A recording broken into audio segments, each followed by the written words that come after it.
Market को कैसे approach करना है, एआई के फियर के बीच में, इस कोलैप्स के बीच में निफ्टी आईटी पर क्या व्यू है, इन सब पे बातचीत करने के लिए हमारे साथ देवीना मेहरा जी मौजूद हैं, चेयरपर्सन एनएमडी फर्स्ट ग्लोबल की।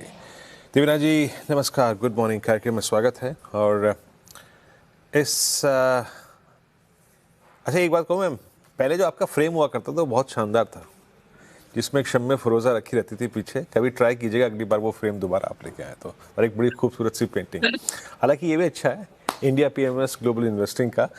बट मैं ये कह रहा था कि मैं बात कर रहा था बैकग्राउंड की, है ना। मैं ये बैकग्राउंड की बात इसलिए कह रहा हूँ, हम जिस बैकग्राउंड में ट्रेड कर रहे हैं मैम इस वक्त, उसमें एक फियर हमारे पीछे पड़ा हुआ है दैट एआई और उसका इम्पैक्ट इंडियन आईटी कंपनियों पर। बहुत से लोग हमारे अस्तित्व पर प्रश्न चिन्ह खड़ा कर रहे हैं। आपका व्यू क्या मैम, आईटी को आप कैसे ट्रीट कर रही हैं इतने बड़े कोलैप्स के बाद? I think February is one of the worst month so far for Indian IT. ये एक तो दो चीजें हैं। एक तो फियर ओवरऑल बाजार में भी है, खाली आईटी में नहीं है। आपने देखा होगा कि बहुत समय के बाद ऐसा हुआ है कि इक्विटी एसआईपी फ्लोज नेगेटिव हो गए हैं। मतलब नेगेटिव मींस कि ऊपर से जो पीक था वहां से नीचे आ गए हैं, जो मतलब चेंज नेगेटिव हो गया है, आप डिक्लाइन कर गए हैं।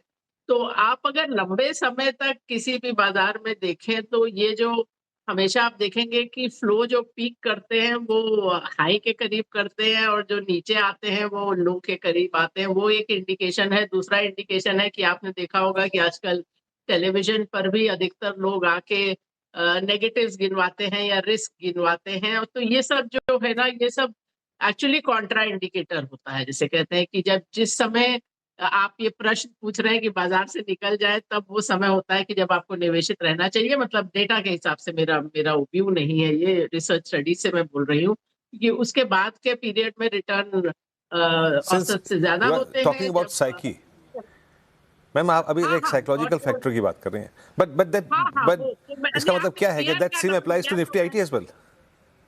नो, मैं फियर से स्टार्ट कर रही थी। तो एक तो मैंने ओवरऑल कहा। ओके। दूसरी बात, आज ही के पेपर में मैं देख रही थी कि मैकेंजी का उनसे इंटरव्यू था। तो मैकेंजी का मैं फॉरवर्ड लुकिंग स्टेटमेंट या उनका जो व्यू है उस पर तो मैं उतना महत्व नहीं देती हूँ, लेकिन उन्होंने ये जरूर कहा कि उनके जो बात हुई है चीफ टेक्नोलॉजी ऑफिसर से अराउंड द वर्ल्ड, सब कोई अपना इसमें स्पेंडिंग बढ़ाने जा रहा है। टेक्नोलॉजी में कोई भी कंपनी ये नहीं कह रही कि हम स्पेंडिंग कम कर देंगे। सबने बोला है कि 6-7% तो कम से कम हम बढ़ाएंगे स्पेंडिंग। तो ऐसा नहीं है कि जो आप इंडियन आईटी का जहां तक सवाल है, एक बार था Y2K के बाद एकदम धंधा बंद हो जाएगा। फिर जब डिजिटाइजेशन आया, और मैकेंजी के आर्टिकल में भी है कि डिजिटाइजेशन के समय भी ये बात थी कि अब आईटी स्पेंडिंग बहुत कम हो जाएगी, या जब क्लाउड आया।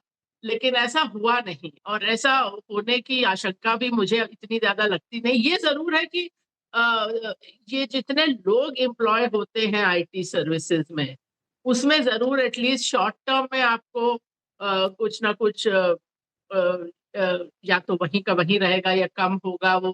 पर वैसे अगर आप आज की डेट में एम्प्लॉयमेंट को देखें तो वो प्री कोविड लेवल से काफी ऊपर है आईटी सर्विसेज में आज भी। तो वहां से हो सकता है ग्रोथ ना आए, हो सकता है कुछ डिक्लाइन भी हो। तो कुछ समय के लिए आईटी सर्विसेज कंपनी से ज्यादा जो उस चीज के मुझे थोड़ी चिंता है, वो भारत की पूरी अर्थव्यवस्था के लिए है। क्योंकि पिछले 25 साल में वो एक बड़ा रोजगार का जरिया रहा है, डायरेक्टली भी, और उसके कारण बहुत कुछ real estate, food delivery, security guard, driver, सबकी नौकरियां रही हैं। तो वो कुछ समय के लिए जरूर प्रश्न चिन्ह वहां लगता है। नैसकॉम का अपना मानना है कि ये एम्प्लॉयमेंट में जे कर्व टाइप होगा, मतलब कुछ समय तक थोड़ा डिक्लाइन होगा और उसके बाद बहुत तेजी से बढ़ेगा भी। लेकिन आईटी सर्विसेज कंपनीज अपना मॉडल मॉडिफाई करके ये जो टेक्नोलॉजी स्पेंड हो रहा है उसमें अपना शेयर ले पाएंगी। उसमें मुझे बहुत ज्यादा कोई ऐसा नहीं लगता कि ये एकदम इंडस्ट्री बंद होने जा रही है या ऐसा कुछ।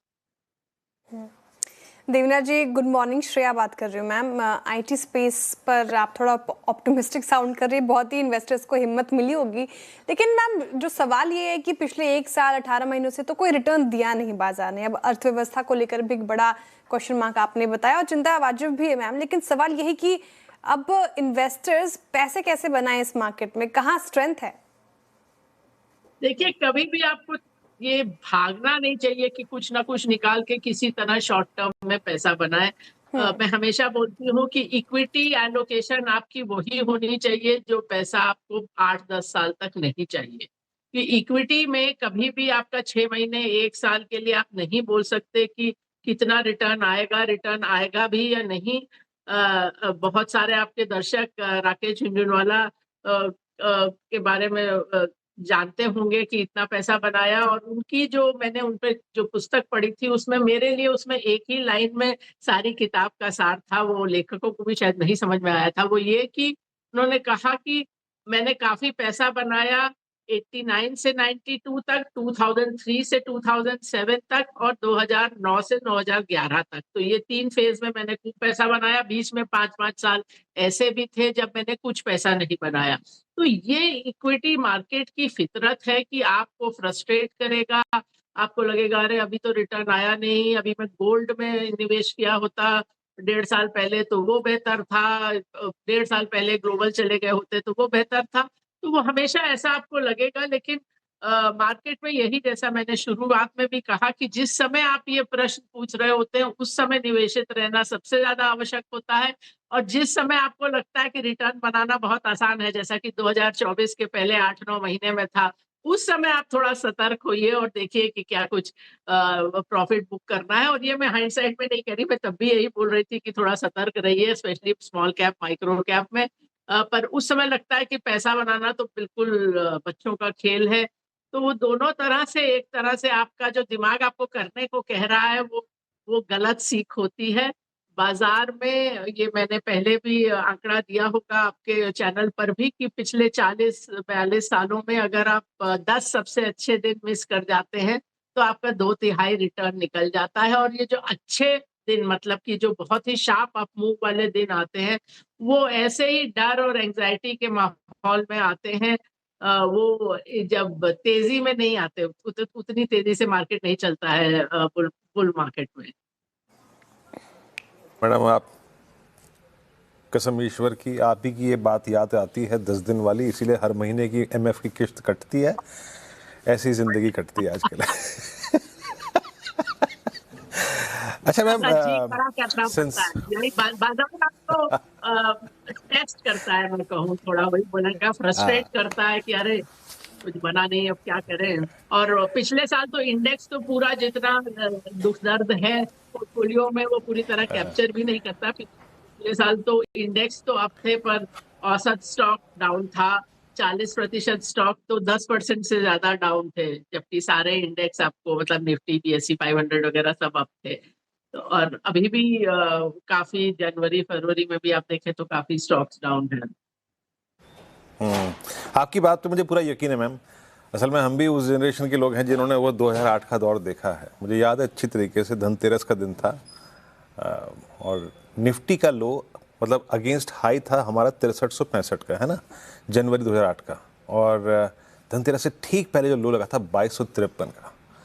और उसके बाद साइकिल रिवर्स हुई। हमने कितनी बड़ी कोलैप्स देखी PSU बैंक्स में मैम।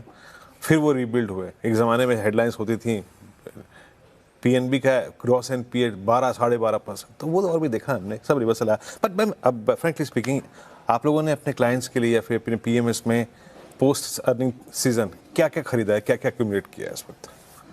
अभी हम लोग एक बार रीबैलेंस के बीच में है, अभी पूरी तरह वो किया नहीं है।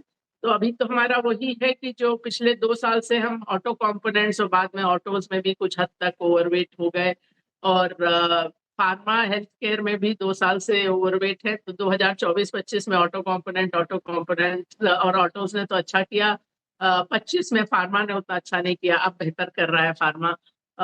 धीरे धीरे करके थोड़ा FMCG में भी ओवरवेट की तरफ है। IT में मार्केट वेट तो स्लाइटली थोड़ा सा ओवरवेट हो सकता है, हो मुझे ठीक आंकड़ा याद नहीं है। और बैंकिंग में ओवरवेट तो नहीं है, पर बैंकिंग में अब ज्यादा होल्ड करते हैं, जितना हम यूजुअली होल्ड करते हैं उससे ज्यादा है। अभी पिछले साल भर में पहले पीएसयू बैंक बढ़ाए थे 2025 के शुरू में, बाद में थोड़े और बैंक्स भी। तो ये लगभग होगा। बाकी तो स्टॉक पिक्स हैं कैपिटल गुड्स में, केमिकल्स वगैरह में। ओके, ठीक है मैम, ये तो बात होगी कुछ सेक्टर की, लेकिन जो न्यू एज टेक्नोलॉजी स्पेस है, न्यू एज टेक स्पेस, उस पर आपका क्या व्यू बन रहा है? इटर्नल, स्विगी, नाइका, ये सारे स्पेसेस पर मैम। अभी हमारा वहां पर निवेश है नहीं, और मैं बहुत सतर्क रहती हूँ नए बिजनेसेस के लिए। और जब जिस समय ये 2021 में अधिकतर ये आईपीओज आए थे पहली बार, जो पहला, और उस समय भी मैंने यही कहा था कि ये ऐसी चीज नहीं है जिसमें आप एकदम घुस जाइए। और आप देखिए तो बहुत सारे उसमें से जो कंपनीज हैं उनका जो पीक फाइनेंशियल्स था, सबसे ज्यादा प्रॉफिट, सबसे ज्यादा मार्जिन, या सबसे कम लॉसेस, जिस भी तरह से आप देखें, वो सब आईपीओ के पहले आता है। तो आईपीओ के पहले आप अपना सारा जोर लगा देते हैं अच्छे से अच्छे नंबर दिखाने के लिए। और ये तो जो आपने नाम लिए उसमें भी कईयों के लिए तो ये होल्ड करता है। तो हमेशा एक तो निवेशकों को ये नहीं सोचना चाहिए कि अगले कई साल तक कौन सी थीम चलेगी और उसमें हम निवेश करें। इस पर ही आज मैंने आर्टिकल भी लिखा है अपने कॉलम मिंट में, कि हमेशा लोग पूछते हैं कि अरे मल्टी ईयर थीम क्या है, और जिनसे आज जो एक्सपर्ट आपको बहुत कॉन्फिडेंटली इस बारे में बताते हैं वो भूल जाते हैं उन्होंने पहले क्या बताया। तो आप कुछ साल पहले जाइए तो ईएसजी का बोलबाला था कि ईएसजी से अच्छी तो मल्टी ईयर थीम कुछ है ही नहीं। क्लाइमेट चेंज हो रहा है, सबको उसमें इन्वेस्ट करना होगा, तभी तो सब चेंजेस हो पाएंगे। सारी कंपनीज कार्बन टारगेट्स दे रही थी, अब वो सब बातें भूल गई। लिटरली हजारों ईएसजी फंड पूरी दुनिया में या तो बंद हो गए हैं या उनका नाम बदल दिया है। तो ये तो होता है कि जो मल्टी ईयर थीम है और ये चलेगा, ये किसी को नहीं मालूम रहता। तो उस समय फंसिए मत, सोच समझ कर निवेश करिए जहां आपको पूरी तरह से चीजें मालूम है और कुछ भविष्य के बारे में भी कुछ हद तक तो स्पष्ट है चीजें। चलिए मैम, बहुत बहुत शुक्रिया देवीना मैम, आप इस कार्यक्रम में शामिल हुई और सभी सेक्टर्स पे अपने पीएमएस की प्लेसमेंट पे चर्चा की आपने। हाँ, बहुत बहुत शुक्रिया मैम।